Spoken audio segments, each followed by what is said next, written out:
আসসালামু আলাইকুম এভরিওয়ান। আজকে আপনাদের জন্য নিয়ে এলাম খুবই মজার ফ্রুট কাস্টার্ডের রেসিপি।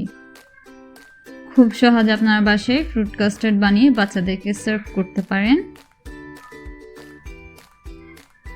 ভিডিওটা যদি ভালো লাগে তাহলে অবশ্যই একটি লাইক দিবেন এবং আমাদের চ্যানেলটা সাবস্ক্রাইব করে রাখতে পারেন এরকম আরও অনেক ভিডিও পাওয়ার জন্য। চলুন তাহলে শুরু করা যাক। প্রথমে আমি একটি পাত্রে 3 টেবিল চামচ পরিমাণ কাস্টার্ড পাউডার নিয়ে নিচ্ছি। সঙ্গে 2 টেবিল চামচ পরিমাণ রুম টেম্পারেচারে থাকা দুধ নিয়ে নিচ্ছি। কাস্টার্ড পাউডারটাকে দুধের সাথে ভালোভাবে মিশিয়ে নিব।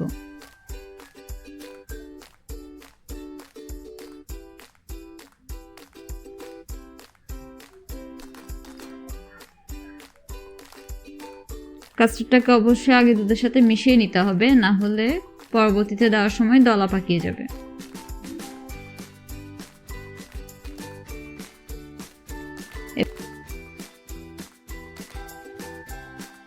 এবার আমি এখানে 2 কাপ পরিমাণ দুধ নিয়ে নিয়েছি।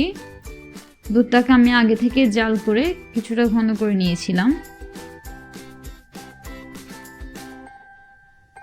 আমি এখানে 2 কাপ ব্যবহার করেছি, আপনাদের পছন্দ অনুযায়ী ব্যবহার করতে পারেন। স্প্যাচুলার সাহায্যে ভালোভাবে নেড়েচেড়ে দুধটাকে কিছুটা জাল করে নিচ্ছি।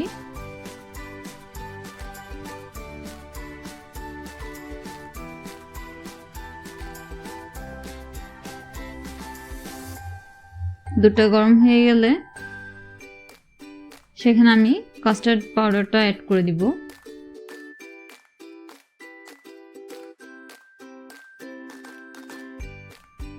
কাস্টার্ড পাউডার দেওয়ার সাথে সাথেই নিয়ে দিতে হবে, না হলে কাস্টার্ড পাউডারটা দলা পেকে যাবে।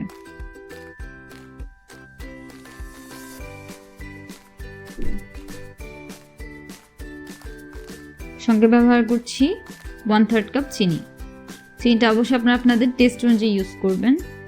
যেহেতু আমি এখানে কলা এবং অন্যান্য ফ্রুটস ব্যবহার করব, তাই মিষ্টিটা আমি অনেকটাই কম রেখেছি। স্প্যাচুলার সাহায্যে নেড়েচেড়ে সবগুলো উপকরণকে ভালোভাবে মিশিয়ে অপেক্ষা করব দুধটা ঘন হয়ে আসা পর্যন্ত।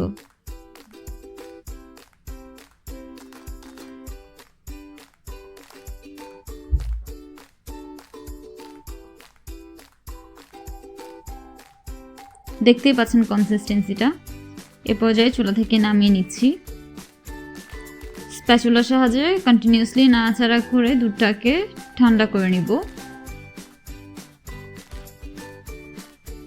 অতিরিক্ত গরম অবস্থায় দুধটাকে রেখে দিলে উপরে সর বসে যেতে পারে।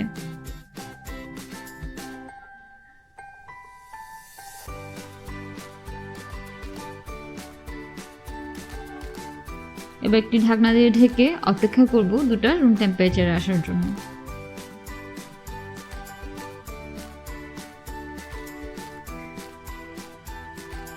দুধটা ঠান্ডা হয়ে গেছে এবং দেখতে পাচ্ছেন উপরে কোনো সর বসেনি।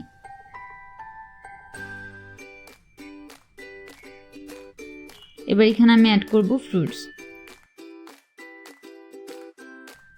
2/3 কাপ পরিমাণ আপেল, 1 কাপ পরিমাণ কলা এবং কিছুটা আনার নিয়ে নিচ্ছি। আপনারা চাইলে আপনাদের পছন্দ মতো যে কোনো ফ্রুটস ব্যবহার করতে পারেন, তবে অবশ্যই চেষ্টা করবেন মিষ্টি কোনো ফ্রুট ব্যবহার করতে। সবগুলোকে ভালোভাবে মিশিয়ে নিচ্ছি।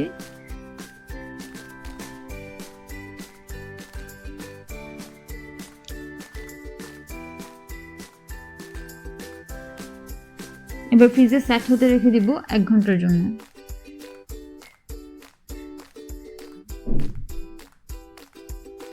তৈরি হয়ে গেল খুবই মজার ফ্রুট কাস্টার্ড। আপনার বাসায় খুব অল্প উপকরণে সহজেই ফ্রুট কাস্টার্ডটা বানিয়ে বাচ্চাদেরকে সার্ভ করতে পারেন।